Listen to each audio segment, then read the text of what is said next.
Hello friends, husband ஆஃபீஸ்லேருந்து வர்றப்போ ஒரு பார்சலோடு வந்தாங்க. இதை ஆன்லைனில் தான் பர்ச்சேஸ் பண்ணியிருக்கோம். சூப்பராக பேக்கிங் இருந்துச்சு. ஒரு 6 பிளான்ஸ் தான் வீட்டுக்கு வந்திருக்குது. நம்ம ஆன்லைனில் பிளான்ஸ்லாம் வாங்குறப்ப அதில் இருக்க ஃபோட்டோ மாதிரியே நம்ம எதிர்பார்ப்போம். ஆனால் வீட்டுக்கு வர்றப்போ அந்த மாதிரி இருக்காது. இங்கே இன்றைக்கி நாங்கள் 6 செடிகள் வாங்கியிருக்கிறோம். 6மே சூப்பராக இருக்குது. அதில் 2 வெள்ளை கலரில் இருக்க கொடி ரோஸ், 2 ரோஸ் கலரில் இருக்க கொடி ரோஸு, அது இல்லாமல் 2 மல்லிகை வாங்கியிருக்கோம். 6 பிளான்ஸும் சூப்பராக வந்திருக்குது. வீட்டுக்கு வந்ததுக்கப்புறம் இந்த செடிகளில் இருக்க இலைகள்லாம் மஞ்சள் கலராக மாறிடுச்சு. செடிகள் ஒரு இடத்துலேருந்து இன்னொரு இடத்துக்கு மாறுறப்ப, அதோட சூழல் மாறுறப்ப இந்த மாதிரி தான் செடிகளில் மாற்றம் இருக்கும்.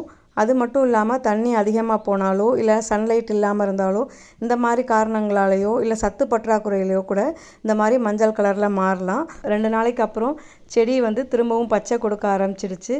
இப்போ செடி ரொம்ப நல்லா இருக்குது.